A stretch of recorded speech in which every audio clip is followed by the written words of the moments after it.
Okay, hello everyone. I'm glad to see you again. And this is another song, yeah, a very recent song, but also a very, I have to say, lively song, yeah. So the title of this song is Vida de rico. Yeah, well, let's change it back to red. Vida de rico. Mm, sorry, maybe, yeah. My handwriting is always bad. I should also try to write, yeah. Improve it without a legal, and it is actually published only recently in 2021 by Colombian singer Camilo. And yeah, it's a very lively song, yeah, right. It is a very funny tune, I think, yeah, melody, and also I think the song is funny because it's like a man with nothing, yeah, no money, no house, yeah, right, no car, yeah, just would like to, yeah, uh, right, ask for proposal for his girlfriend, something like that, and I like to say, yeah, definitely the love is very important, but definitely the basic level of material. I mean, for living standard, it's also material. Yeah, sometimes I do think it's a little bit too romantic or idealistic, but definitely we should not only rely on those right luxury things or just for money, but definitely without money it's also not going to work.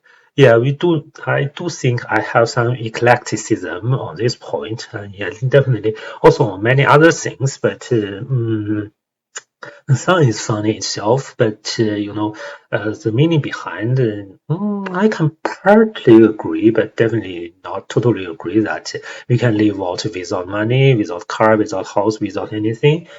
Um, Naturally not going to be the real life, especially when you have a big family. You need to develop, yeah, not only for yourself but for your wife, for your husband, for your children, something like that, right?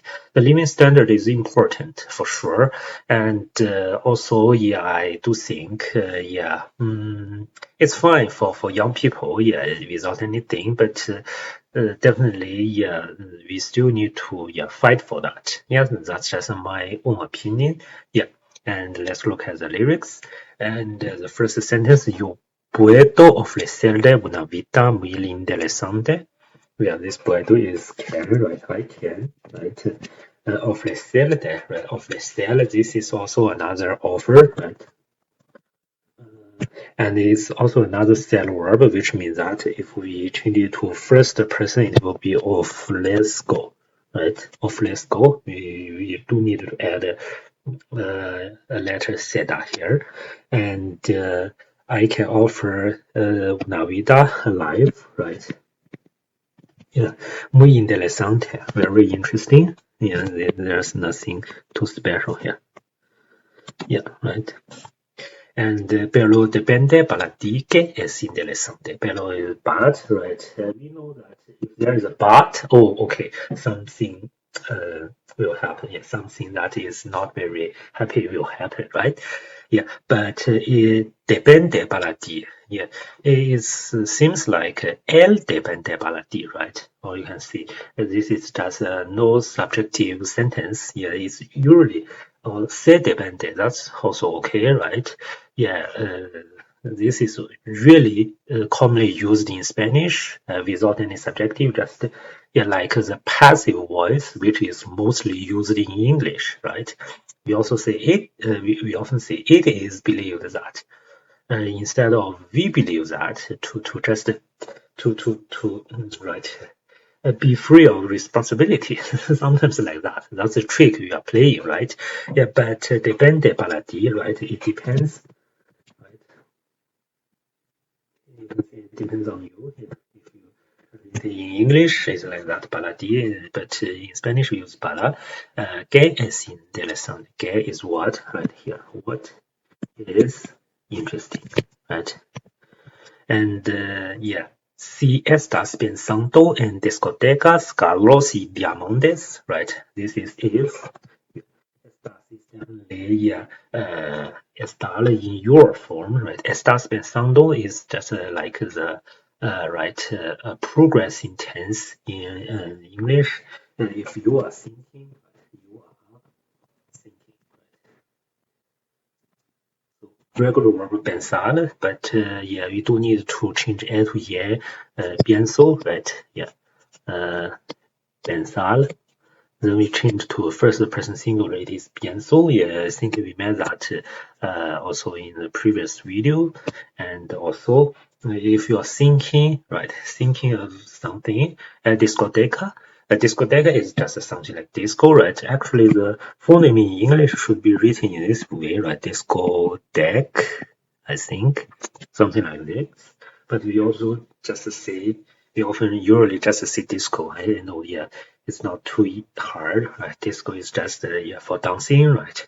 Yeah, some places, yeah, right, for dancing, yeah. Carros is actually car, but we do know that is a normal word. I'm not sure what is normal, but the word we learned first for car is coche, and we also have gallo. Yeah, I think there's a difference. Geological difference. Yeah, in Spanish we usually use coche, right? In Latin America we usually use carro, but I think it does not matter that much, right? I do think they can understand each other very well. Yeah.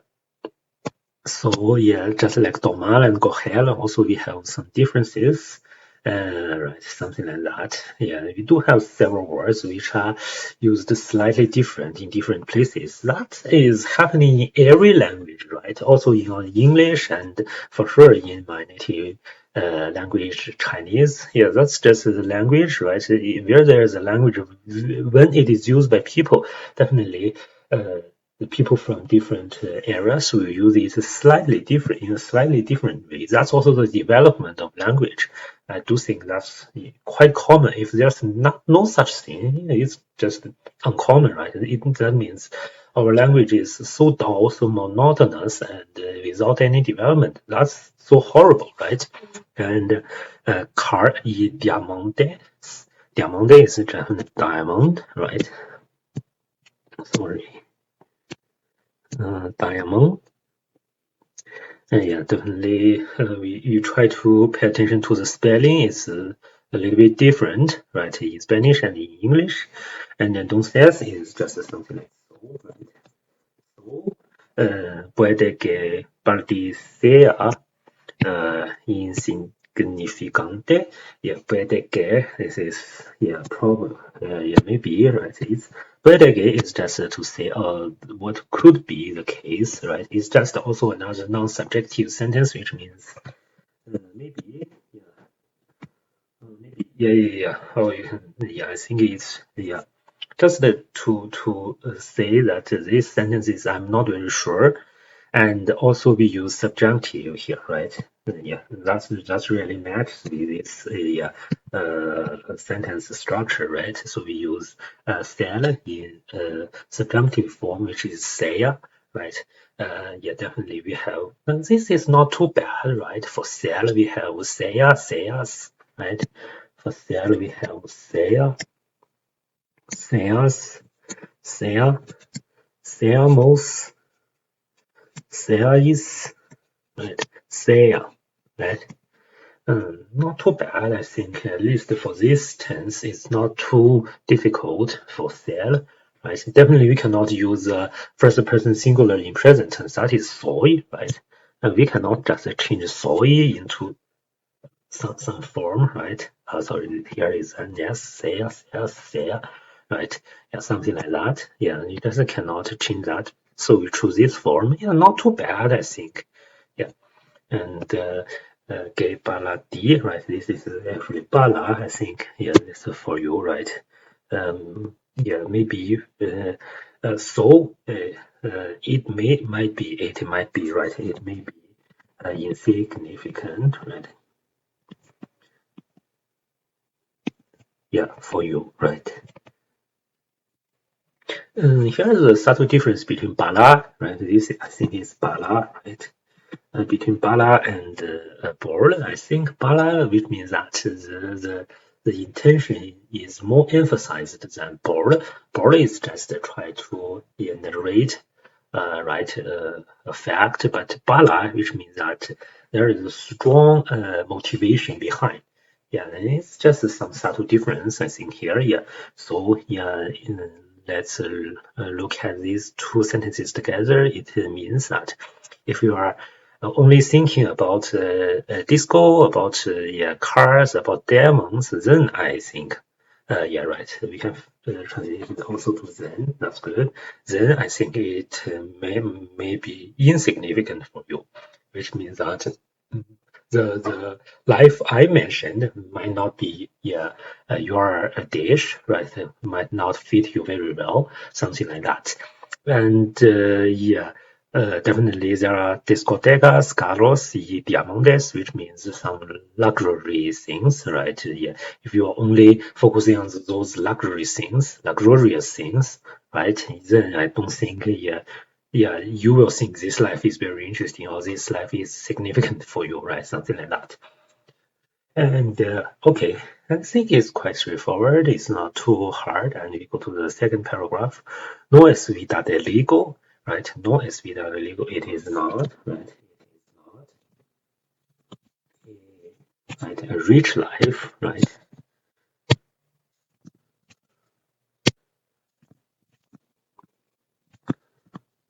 So this legal, I think it is rich, yeah, and pero se pasa bien legal, right? Pero se pasa, this is also another say, right? Yeah, right. Yeah, it's really commonly used in Spanish, which doesn't means something is going on, or just no subjective in this sentence. We use se plus a verb or plus a verb to mean that okay, it happened, right? Yeah, I just would not like to say who did it, right? Yeah, so yeah, it passes, right? But this is another but it passes 便利口. Yeah, very so how can you understand this legal in a different way? This is definitely we can definitely also translate it as rich. Yeah, but this rich is definitely different from this rich. I think this rich is yeah a material level, and this rich is definitely spiritual, right? Yeah, yeah, spirit level. It's a little bit different. Or this rich we can yeah. I think it's better to understand it as meaningful, right? Meaningful or colorful, yeah, right, something like that. Then we can better understand. Although we do not have a lot of money, right? This rich really means the material things, but this rich means that the life is still quite beautiful, quite meaningful, quite colorful, something like that. Y si en la casa no alcanza para ir a él, y tengo abanico para el aire, right? Yeah. If it is written in this form, yeah, sorry, I just uh, struggled to yeah pronounce it correctly. Yeah, but yeah, the sentence is not too hard, right? Easy and la casa, right? At home, right? If at home, yeah, no alcanza. Alcanza is something like catch up, right? If we directly translate it, is something like catch up. And what means no catch up, para aile? So this aile is definitely the easy, right? Air condition. This aile is aile acondicionado, right? Air conditioning, right? Yeah, catch up, yeah, para el aire, right? Yeah, catch up with, right? You can translate it in this way. But I think what means catch up with, I think it's better to translate it just as we cannot afford, right? Afford. Mm, yeah. I think that's a better translation. Yeah, we just change the word a little bit. Don't be too stubborn. Just a little bit of flexibility there, so that yeah, the sentence makes more sense. Although catch up with, I think it works, but not that. I'd like to say. accurate. I'm not talking about accuracy, but not that natural in English, right? Air conditioning, de bongo, abanico, right? De bongo, abanico. Abanico is definitely the fan. And this is definitely the fan for cooling down. Yeah, not the fan for star, right? We also call that a fan, right? This is not that fanatic, that fan. This is just the physical fan. And the bongo, right? Bonella, there, right? The bonella, you can see. The original meaning is put, right? But I think if you put here, it's also a little bit strange, right? What do you mean by put you a fan? I think it's just to right prepare, right? Yeah, it's something like to provide or to prepare, right? To set it up, right? It's something like that. Yeah, provide. We do have, I think we can translate it. We can also use the word dal, right? So here it is the doi abanigo. It's also fine, but the author used bongo. I think it also makes perfect sense here, right? Yeah, the bongo abanigo. So we look at the word bonel, right? Bonel. So first for the first person singular, we also have bongo, right? And for the future tense, we have bondele, right? Yeah, for the first person singular, right? Yeah. We do have another letter de, right? This is really commonly seen, right? For the future tense, if you see a very common word, just think about it. Oh, should we add a de? Maybe at least you will have 50% luck, right? If you add a there, and that turned out to be correct. Baudelaire, right? Baudelaire, right? Saladelaire, right? Yeah. And what's that? Yeah, Dandelaire, right? Yeah. Just so many words with the there, right? In the future tense. It's quite common in Spanish. And here we use the first person singular bongo, right? Yeah. And I think this is the second paragraph. So it's a little bit funny, right? I do think the air conditioning is very important. We cannot simply replace it by a fan. It's not working that well, right? Especially in some sweltering days. But yeah, it's just the lyric. And let's uh, continue. And yo no tengo pa darte ni un peso, right? Yo no tengo, right? Tengo, this is I have.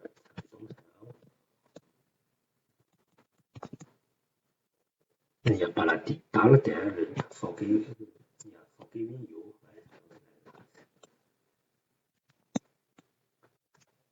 right? And dal also we try to pay attention to that, right? Dal, sorry, this is dal. Hmm? So for dal we do have doi, right? Yeah, and das, da, damos, dais, dang. Yeah, it's quite short, so sometimes it's not that easy to catch up in the sentence. Yeah, just pay attention to it. It's also very commonly used, right? Yeah, and darde, right, for giving you ni un peso. So ni is also no, right? But yeah, this is also no, but in a very emphasized way, right? Even no, something like that, un peso, right? Peso is previously definitely the money, right? The currency. Yeah, definitely. You can see un peso is just a penny, right? Something like that. Yeah, something like that. Yeah, in English, definitely in English, we are not using peso as a currency, right? Then we use penny. I think it's better. Yeah, and here we can notice a very interesting phenomenon. That is, in Spanish we have no and we have ni.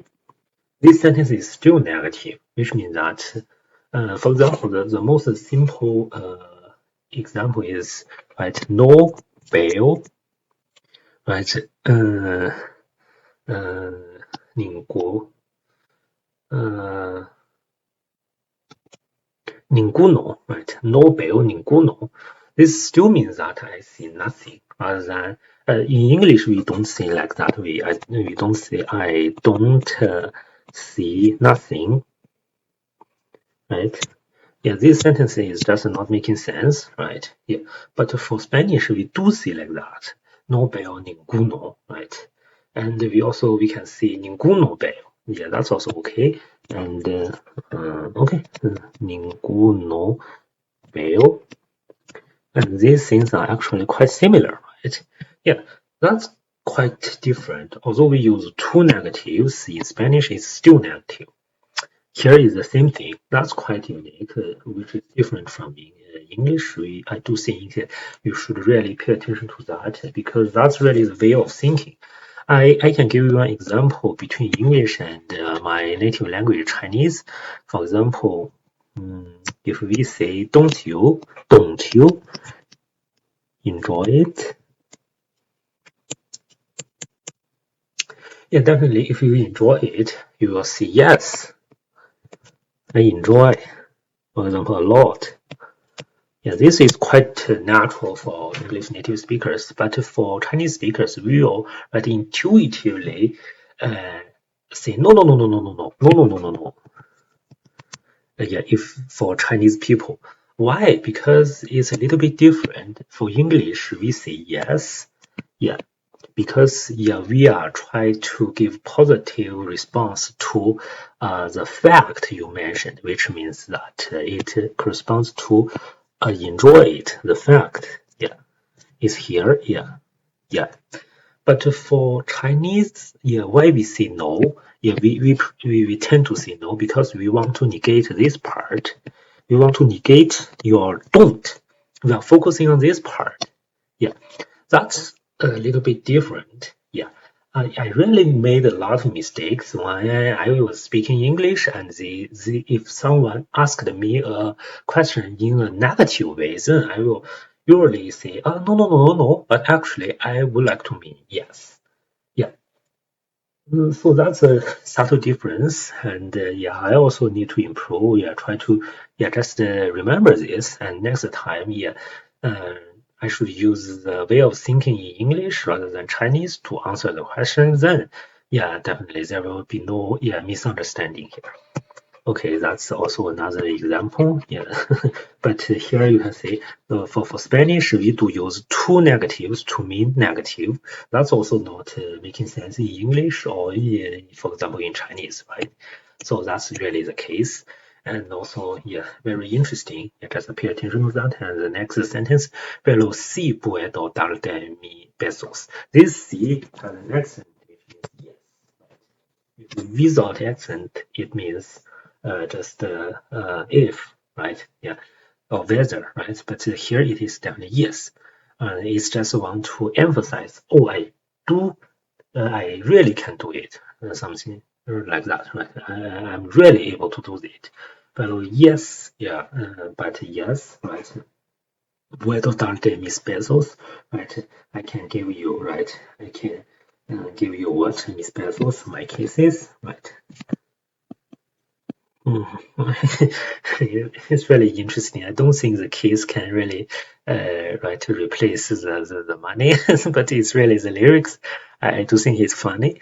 And para sacarte yo tengo poquito, right? Para sacarte, right? This is also another para.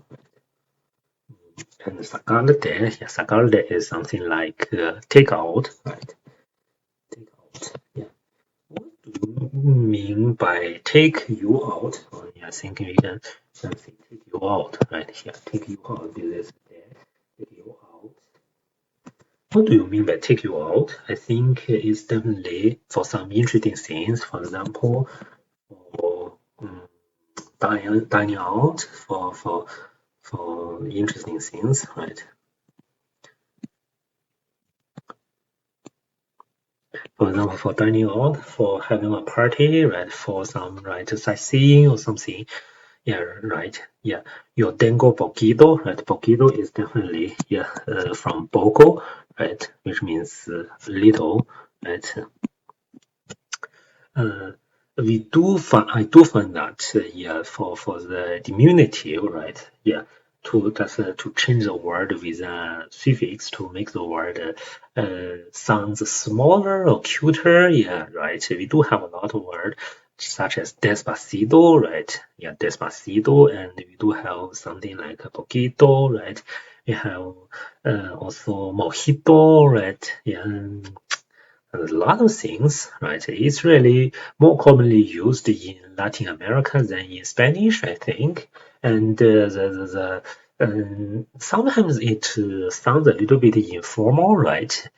Just like in English, we also have diminutive, for example, but not that much, right? I can only um, uh, yeah, have an impression of this, yeah, something like this or something like this, right? Yeah, maybe we add this yeah, suffix, for example, rivulet, right? And this one, what's that? Cassette? Sorry, cassette or silhouette? I'm not sure. Silu. I'm not sure where is H. Maybe I'm not sure. Yeah, just yeah. I'm not sorry. I'm not that familiar with it. Yeah, but yeah, for Spanish, especially in Latin America, we do use a lot, right? And Despacito is also another very famous song, right? Um, and we do use it in this way, poquito, right? Which means poco. We can also see that several times in this song later. Yeah. So this sentence means that for taking you out for interesting things, I just have little to do, right? Pero es gratis bailar pegadito. And here we have uh, gratis, right? Which means free, right? It is free, right? Bailar, this is dance, right? Pegadito. So I was confused by this word. What means pegadito? Actually, I checked a little bit and I find maybe it just means uh, pegando, something like that. Which means pegando. It comes from pegar, right? Pegar means paste, right? Or attached together, right? Something like that. So this parallel pegadito, which means yeah, yeah, dance yeah, with a lot of right body contact. Yeah, so it's like we are pasted together. That's my understanding. Why we use pegadito here? It's just something like pegando or just pegar. Yeah, it's just yeah, pegadito. Yeah, just to we would like to use pegar this word and try to make it. Yeah, also in another diminutive way, right? You can see we have an ido, right, as a suffix. That's the case. So we just, yeah, right, yeah, dance and closely with a lot of body contact. Yeah, that means, yeah, it is free to dance in that way, right? And the next sentence. So, yo no tengo para abrir de champaña, right? Yo no tengo para abrir de champaña. Yeah, this how para abrir de open, right? How I don't how and I don't how. Or yeah, definitely have what? Yeah, it's not always not. Yeah, right. Yeah, spoken out, but it's definitely money, right? Here. I don't have money for open. Uh, yeah, right. Champagne. I think this champagne is spelled a little bit different. I think it's champagne in this way in English. Yeah, for you, right? Yeah, this is there and for you, right? I don't have money to open champagne for you, right? Yeah, something like that. Below C, cervecita and la playa. You can see cervecita is another diminutive. You do use it a lot in this song, right? So the original form is cerveza. And we change it to cervecita. But we do change this letter, right?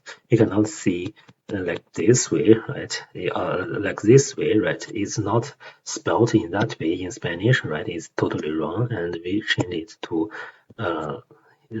seta, se, and then also the because it's a feminine word, so we use uh, R as a ending, right? Yeah, that's cervecita. Yeah, why it is like that? Yeah, right. It's just the beer, right? small beer, little beer. Yeah, we don't say that in English actually. Yeah, so yes, this is not a yes. Yeah, but yes, I can provide you right beer and la playa, right? Playa is the beach, right? On the beach. So which means that I cannot open the expensive champagne for you, but I can enjoy beer with you on the beach, something like that, right? And aunque es poco lo que yo te ofrezco, con orgullo todo lo que tengo es tuyo. Aunque this is also, right?